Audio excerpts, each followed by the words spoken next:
नमस्कार दोस्तों, स्वागत है आप सबका भद्राई इस अकेडमी में। आज का डे है 2nd of February, that is today we are celebrating world's wetland day. और इसी के ऊपर आज के ट्रिब्यून में यह आर्टिकल आया था, which is amazingly important article, not only for your GS3 का environment and ecology, but also एक तो नॉर्मल आइडिया भी हम लोग को बहुत ज्यादा होना चाहिए। और ऑफ कोर्स आप समझ ही लो, जब ये टर्म आ ही जा रहा है तो आपके लिए एग्जाम पर्सपेक्टिव में कितना ज्यादा ये इंपॉर्टेंट है। मतलब if there would be 6 stars then I'll probably give you 6 stars, but yeah 5 star 100%, right. Anyways, सो हर साल 2nd February को हम लोग सेलिब्रेट करते हैं वर्ल्ड वेटलैंड्स डे, राइट। और इसका सिग्निफिकेंस ये है दैट इसी दिन दुनिया में 1971 में रामसार कन्वेंशन को अडॉप्ट किया गया था। रामसार वेटलैंड साइट, जैसे अगर मैं बात बोलूं, Deepor bill is a Ramsar wetland site, right. Ramsar conventions के अंडर बेसिकली वैसे वेटलैंड जिनको रामसार वेटलैंड साइट्स का डेजिग्नेशन मिलता है, उनको सेंट्रल गवर्नमेंट से भी फंडिंग आती है फॉर देयर कंजर्वेशन। इनफैक्ट हम लोग जो सेलिब्रेट कर रहे हैं 2nd February of 2026, इसका थीम क्या है, which is again extremely important. The theme here is wetland and traditional knowledge celebrating cultural heritage. Now जैसे हम लोग आगे बढ़ते रहेंगे, इस आर्टिकल को और भी डेप्थ में डिस्कस करेंगे, हम आपको इसका मतलब भी समझाएंगे। दैट इज क्यों इस बार का ये थीम है wetland and traditional knowledge. Traditional knowledges को वेटलैंड से क्यों यहां पे जोड़ के देखा जा रहा है, क्योंकि बोला जा रहा है दैट ट्रेडिशनल नॉलेज को अगर हम लोग अप्लाई करेंगे तो यस, वेटलैंड का कंजर्वेशन और भी इनहांस हो सकता है। ऑफ कोर्स हम लोग इसको प्रूव भी करेंगे that how why the article is telling this, right.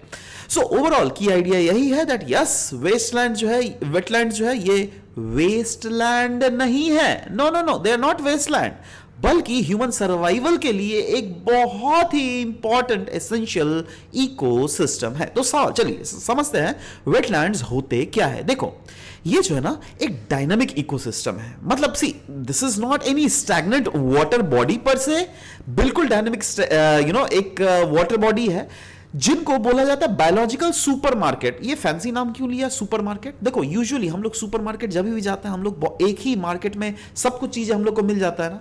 वैसे ही इनको बायोलॉजिकल सुपरमार्केट इसलिए बोला गया है क्योंकि एक ही वेटलैंड में आपको एक तो फ्रेश पानी, ऊपर से मछली, migratory birds, grasses and whatnot, different species are found। मतलब इकोलॉजिकली ये one of the enriched ecosystem है। इनफैक्ट जैसे हमारे बॉडी में हमारे किडनीज होती है ना गंदगी को साफ करने के लिए, वैसे ही ये लैंडस्केप में जो वेटलैंड्स होते हैं ना, ये क्या करता है ना दैट धरती में जो गंदगी होती है इन वाटर में, उनको साफ करता है। इंडिया में अगर कुछ डेटा स्टैटिस्टिक्स की बात करें तो यस, इंडिया में अराउंड 4.6% जो इंडिया का लैंड कवर है that is covered by wetlands, जो क्या डाइवर्स रीजन में मिलता है। कहां कहां वेटलैंड्स नहीं है मेरे भाई, ये बताइए ना, right. Himalayan high altitudinal lakes भी वेटलैंड्स के अंडर आते हैं। गैंजेटिक प्लेन्स में तो बहुत ज्यादा वेटलैंड्स है, ब्रह्मपुत्र वैली में भी, right. And of course Brahmaputra valley का one of the famous wetland which we get to know is yes, हमारा अपना दीपोर बिल, राइट, जो कि एकमात्र वेटलैंड, रामसर वेटलैंड साइट है फ्रॉम असम, ठीक है। Anyways, next is coastal mangroves भी हैं कोस्टल रीजन्स में। Say for example this is India, right. तो कोस्टल रीजन्स में भी बहुत ज्यादा जो ये मैंग्रोव स्पीशीज है ना, वो भी तो वेटलैंड के कैटेगराइजेशन में ही आते हैं ना, राइट। तो सवाल होता है दैट क्या रोल है वेटलैंड का इन वाटर सिक्योरिटी। देखो, पहली बात तो wetland plays a very very important role in flood control, right. In fact ये क्लियरली बोला गया दैट वेटलैंड जो है ना एक्ट करता है एज अ नेचुरल स्पॉन्ज, क्योंकि जब एक्सेस रेनफॉल होता है ना कोई भी रीजन में, तो वो एक्सेस रेनफॉल अल्टीमेटली उसका पानी कहां पर चला जाता है, नियर बाई वेटलैंड्स में, राइट। और ड्राई सीजन में उसी पानी का हम लोग यूज करते हैं for cultivation and all, right.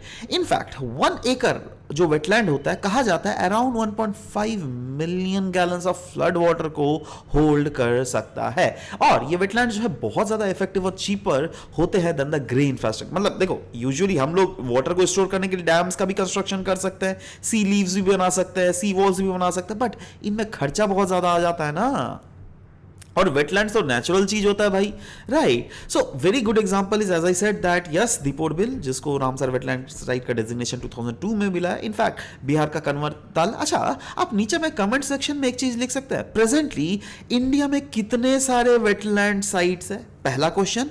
और दूसरा क्वेश्चन है दैट जितने भी वेटलैंड साइट है नीचे आप ये लिखिए दैट असम में कितने सारे वेटलैंड साइट है, ये मैंने ऑलरेडी बोल दिया बट चलो कोई बात नहीं, लिखो इसका नीचे आंसर्स मुझे चाहिए, राइट। नेक्स्ट, बायोडाइवर्सिटी का सिग्निफिकेंस क्या है for wetlands? As I said already that disproportionately extremely high biodiversity हमें देखने को मिलता है वेटलैंड्स में।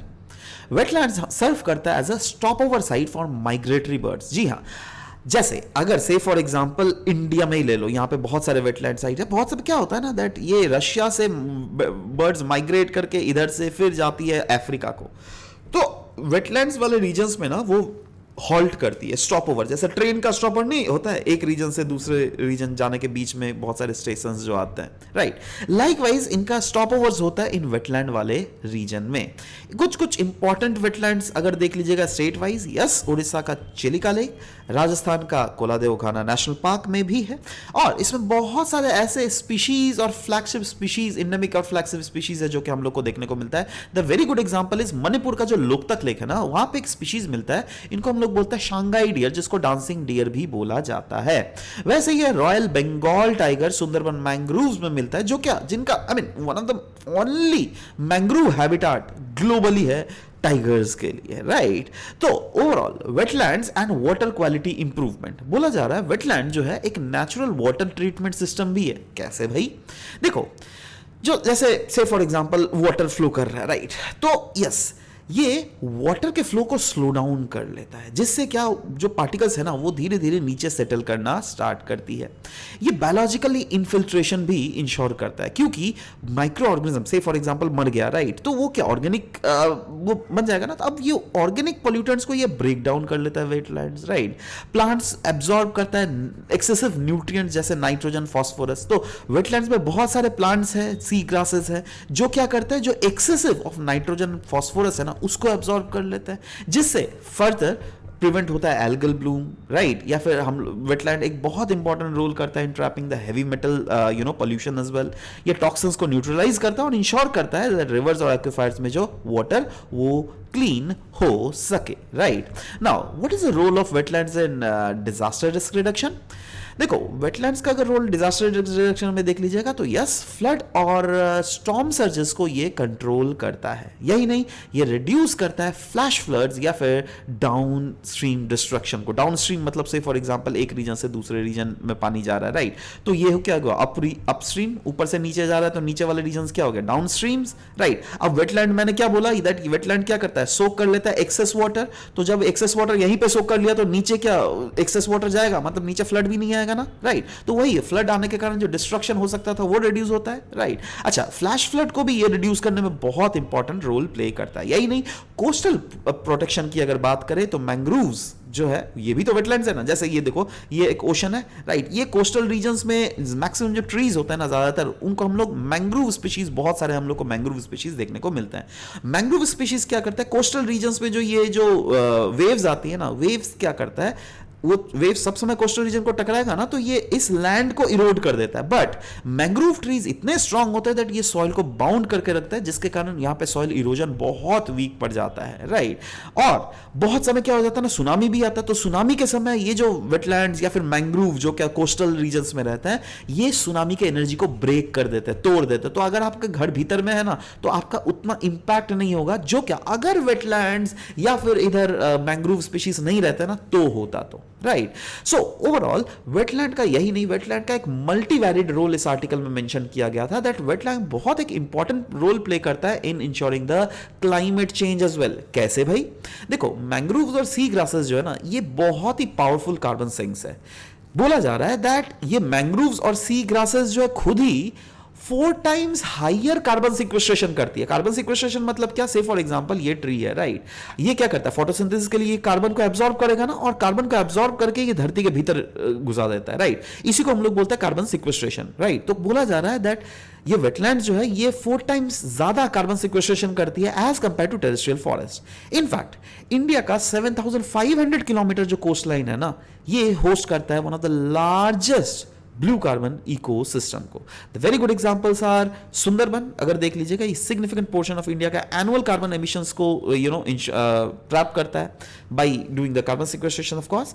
एंड यही नहीं, ये जो जितने भी सारे जैसे कोस्टल वेटलैंड्स की अगर बात करें तो yes they act as a first line of defence against the bay of Bengal cyclones, क्योंकि आपको पता होना चाहिए दैट इंडिया में मैक्सिमम जो साइक्लोन्स आती है वो बे ऑफ बंगाल में ही आती है और या तो उड़ीसा या फिर बंगाल को हिट करती है। और कोस्टल रीजन्स ऑफ उड़ीसा और बंगाल में क्योंकि हम लोग को बहुत ज्यादा वेटलैंड्स एंड हम लोग को ये देखने को मिलता है क्या बोलता है मैंग्रोव ट्रीज, तो मैंग्रोव ट्रीज इवेंचुअली जो है एक्ट करती है as a first line of defence against these kind of cyclones, जिससे कि साइक्लोन के विंड के इंटेंसिटीज रिड्यूस होते हैं और जो इंपैक्ट हो सकता था कोस्टल रीजन में in the form of livelihood वो बहुत कम होता है। यही नहीं, अभी जो थीम था 2026 वाला थीम, राइट, वो क्या था अल्टीमेटली हम लोगों ने देखा स्टार्टिंग में that yes theme is wetlands and traditional knowledge celebrating cultural heritage. तो उसी थीम को अभी मैं यहां पे डिस्कस करूंगा दैट क्यों ऐसा लिया गया, क्योंकि बोला जा रहा है वेटलैंड्स जो है ना डीपली लिंक है with the traditional knowledge system. अच्छा,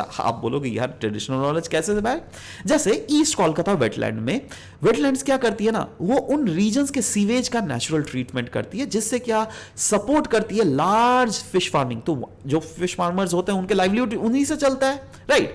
आपको पता होना चाहिए केरला के बैकवाटर्स कितने फेमस है, वो क्या है, वो भी तो एग्जांपल्स है वेटलैंड के ना, वेम्बानद लेक में, राइट। सो ऑफ कोर्स अब वहां पर टूरिज्म चल रहा है, तो टूरिज्म से उनकी कमाई हो रही है, तो उनका लाइवलीहुड ही तो चल रहा है वेटलैंड्स के कारण, राइट। यही नहीं, नागा के ट्राइबल कम्युनिटीज है वो जाबो सिस्टम प्रैक्टिस करते हैं, ये भी प्रोडक्शन ऑफ ग्रोइंग क्रॉप्स होता है इन वेटलैंड वाले रीजन्स ऑफ नागालैंड, राइट। यही नहीं, केरला के कुटिनाड फार्मिंग वो फार्मिंग होता है जिसको बिलो सी लेवल एग्रीकल्चर, इसके ऊपर में अराउंड आई गेस 2016 में UPSC has asked this question, right. Please go through it once questions as well, right. I can't recall it but yeah please go through it, right.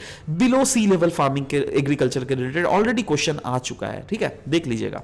Anyways livelihood overall अगर देख लीजिएगा ये 50,000 से भी ज्यादा लोगों का लाइवलीहुड सपोर्ट करता हुआ देखने को मिलता है। तो on the basis of whatever I have taught so far in wetland section, नीचे कमेंट सेक्शन में आपको इस क्वेश्चन का आंसर देना है।